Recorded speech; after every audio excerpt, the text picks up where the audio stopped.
Why is it that some of the most talented, educated, and driven minority professionals are still struggling to build wealth? Why is it that even those who make it often feel they're walking a tightrope, successful yet still financially fragile, or afraid to be seen as too successful? If you've ever wondered, I've done everything right, so why doesn't wealth feel secure or significant for me? This video is for you. Because here's the truth. Minority wealth building requires a different playbook. And until we acknowledge that, no financial strategy alone will bridge the gap. Today, we're diving into why traditional wealth advice doesn't fit minority realities, how history, identity, and systemic forces shape minority wealth, and why true affluence for minorities is about far more than just money. It's about narrative, mindset, and legacy.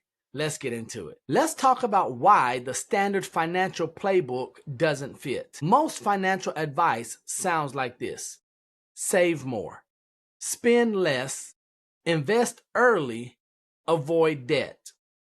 Sound familiar? This advice isn't wrong, but it's incomplete because it assumes everyone started from the same place, everyone has equal access to financial systems, and everyone carries the same cultural relationship with money. But that's not reality for many minorities. Here's the unspoken truth. Many minority professionals are often the first in their families to reach certain income levels, feel obligated to support extended family financially and emotionally, carry generational trauma tied to scarcity, survival, or distrust of institutions. Meanwhile, traditional wealth advice doesn't account for cultural expectations like black tax or community obligations, fails to address systemic biases in banking, lending, and investing, and it overlooks how identity and representation impact confidence to enter wealth spaces. So when minority professionals try to follow mainstream advice, they often feel frustrated, confused, or ashamed, thinking they're the problem. But they're not the problem. The playbook is. Here's how systemic realities shape minority wealth. We can't talk about minority wealth without talking about history. Consider, slavery in America ended in 1865, but economic disenfranchisement continued through Jim Crow laws, redlining, and unequal access to credit. In 1968, the Fair Housing Act was passed, but today, the black home ownership rate is lower than it was in 1968. Black and Hispanic families still hold significantly less wealth than white families at similar income levels. Why? Because wealth isn't just income. Wealth is home equity, business ownership, investments passed down, and connections that open doors. These gaps didn't appear overnight, and they're not solved by just save more money. Even today, minority entrepreneurs face more loan rejections than their white counterparts, even with identical credit profiles. Minority professionals are less likely to be mentored into elite networks that create wealth opportunities. Minorities are underrepresented in industries where high earning equity opportunities exist, like tech, venture capital, or private equity. Generational trauma and systemic barriers lead to hypervigilance around money, risk aversion, pressure to stay humble to remain accepted in communities. And this creates a paradox. We want to build wealth, but we're also afraid of what wealth might mean for our identity and relationships. Wealth is identity, and identity shapes wealth. This is why the Affluent Negroes isn't just about money. It's about narrative. Wealth is cultural. It's psychological. It's identity. Let's look at the narrative problem. Minorities have been told for centuries, stay in your place, don't get too big, keep your head down, and keep working. This programming doesn't disappear just because your income rises. To build true affluence, minority professionals must rewrite how they see themselves, replace scarcity programming with abundance thinking, and embrace visibility as a tool, not a threat. Here's an example. The old narrative: I have to prove I'm worthy to have wealth. The new narrative: I'm already worthy. Wealth is a tool I use to create freedom and impact. Let's look at why affluence means more than just money.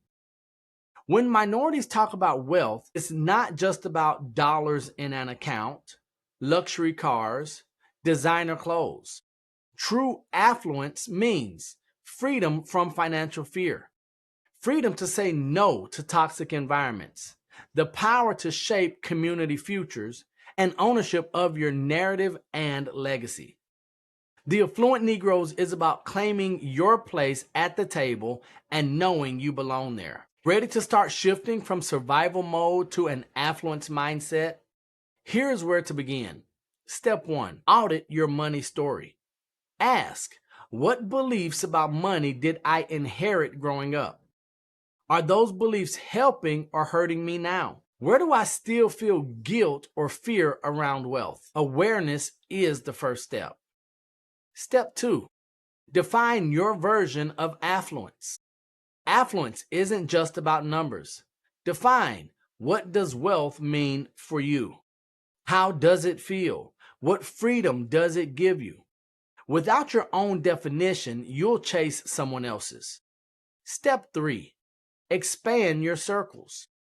Wealth grows in conversation, community, proximity to others, building big futures.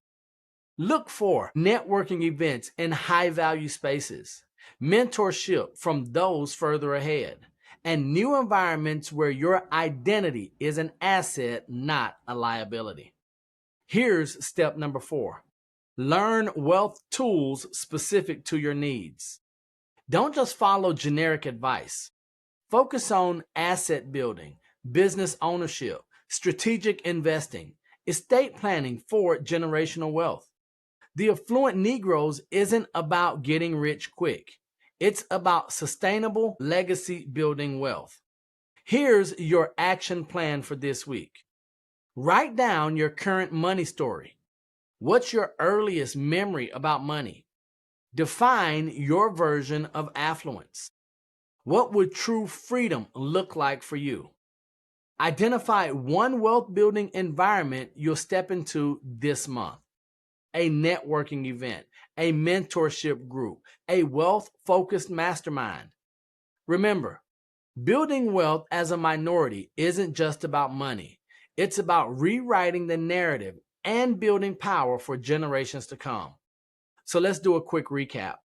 Minority wealth building requires a different playbook because history matters, identity shapes wealth, and generic advice ignores real cultural dynamics. You're not behind. You're simply playing a different game. And now it's time to own your identity, to claim your place at the table, to write a new story of affluence. Now, drop in the comments, what's one belief about wealth you're ready to rewrite this week? And if you're serious about building a new wealth narrative and stepping into true affluence, subscribe to the Elite Client Academy. And if you're ready to dive deeper into the strategies and mindset shifts from the Affluent Negroes, stay tuned for more videos in this series. And grab your copy of the book for a deeper transformation at theaffluentnegroes.com. Remember, I love you. God loves you, and there's nothing you can do about it. And until the next time I see you, or you see me, don't be average, be world-renowned. Thanks for watching, and I'll see you in the next video. Peace.